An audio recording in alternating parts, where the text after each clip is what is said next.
정국 뉴스 첫 번째 기사입니다. 자, 지금 요 기사는 지금 9월 달에 미국 연준 FOMC에서 미국의 기준금리, 현재 미국의 기준금리 상단은 4.5%입니다. 요것을 어떻게 할 것인가에 대해서 논의가 상당히 많이 이루어지고 있죠. 이번에는 9월 달에는 미국에는 기준금리를 인하를 할 거야 라는 의견이 지배적입니다. 0.25%의 인하가 아니라 0.5%의 빅컷이 나올 수 있다. 만약에 빅컷이 된다면 미국의 기준금리 상단은 4.5%가 아니라 4%로 내려가게 됩니다. 그럴 가능성도 있다고 지금 일각에서 많이 이야기들 하고 있습니다. 자, 그러면 한국은 당장에 지금 8월 28일 2주 뒤죠, 그죠? 오늘 13일이니까 2주 뒤에 목요일 날 한국도 금융통화위원회를 열게 됩니다. 자, 그러면 한국은 기준금리를 어떻게 가져갈 것인가에 대한 그 내용입니다. 보시죠. 자, 지금 미국의 7월 소비자 물가지수 CPI라 그러죠. 소비자 물가지수 상승률이 시장 예상치에 부합하면서 연준이 오는 9월 기준금리를 인하할 것이란 전망에 무게가 실린다. 게다가 기준금리를 한 번에 0.5% 내리는 빅컷 전망도 나온다라고 하고 있습니다. 자, 그럼 한국 같은 경우에는 미국과 2% 기준금리 격차를 보이는 한국은행은 자, 미국의 기준금리 상단은 4.5%, 현재 한국의 기준금리는 2.5%입니다. 그래서 2% 차이가 나요. 한국은행은 연준의 금리 인하 전망에 통화정책 방향을 완화로 바꿀지에 관심이 쏠리고 있다.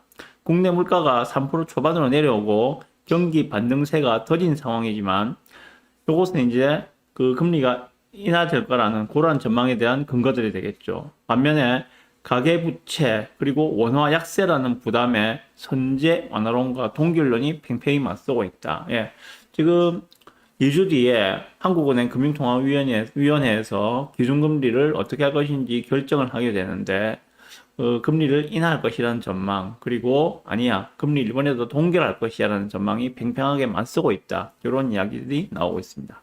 미국은 관세 영향에 따른 가격 상승 압력으로 7월 들어 근원지수를 중심으로 인플레이션 반등세가 뚜렷하게 나타나고 있다.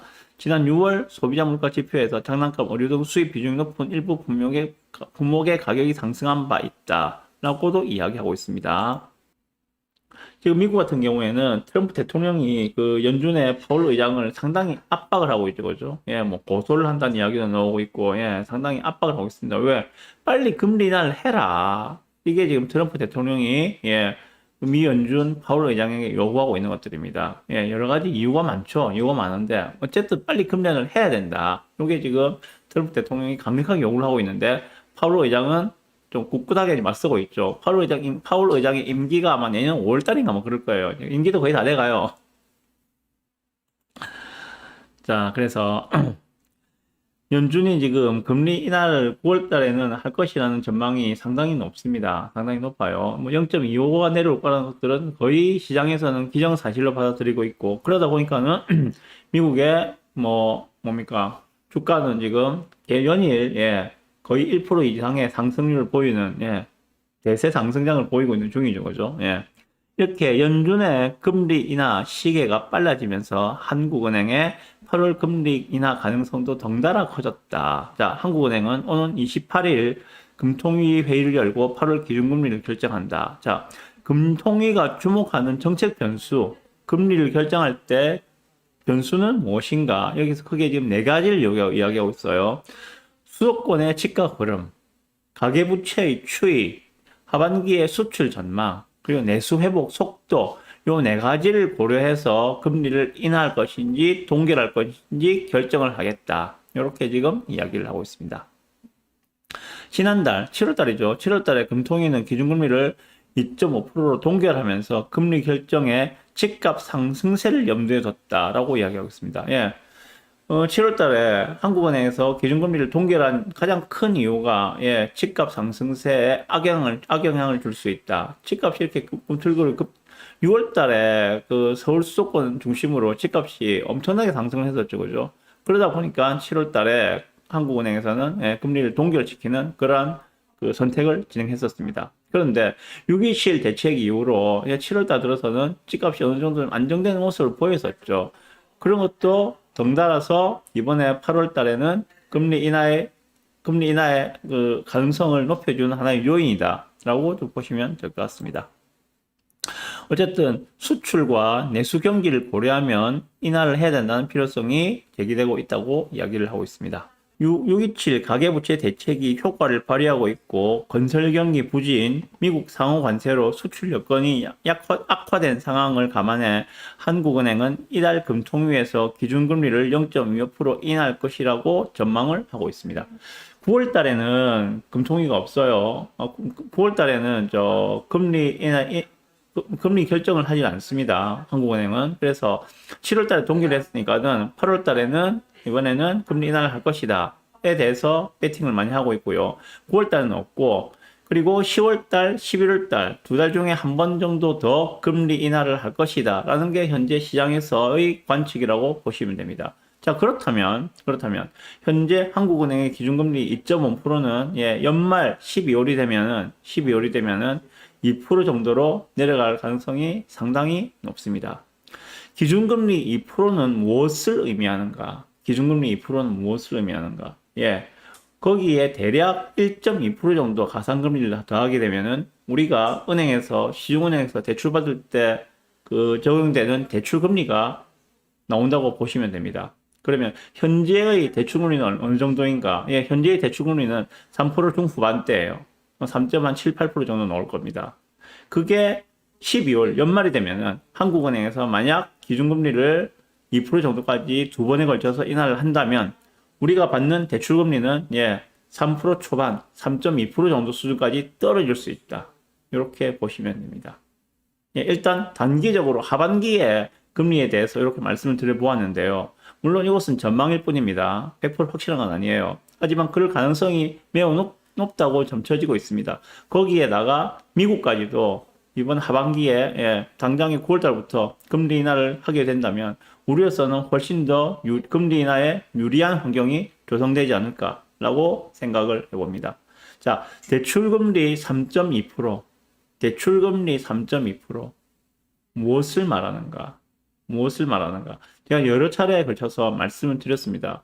대출금리 3.2%가 된다는 것들은 좀 이따 말씀드리겠지만은 안 그래도 지금 전세 물량이 없다고 난리죠, 그죠? 그러면은 대출금리가 3.2%라는 이야기는 전세 대출금리도 3.2%로 내려올 수 있다는 이야기예요. 똑같은 이야기거든요.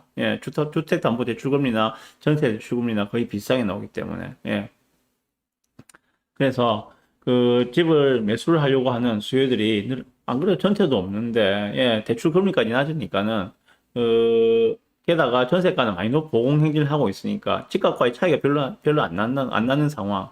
그렇다면은 그 전세가 아니라 매수를 선택하는 수요들이 늘어날 가능성도 크다라고 말씀을 드리고 싶고, 왜? 대출을 해도 크게 부담이 없기 때문에.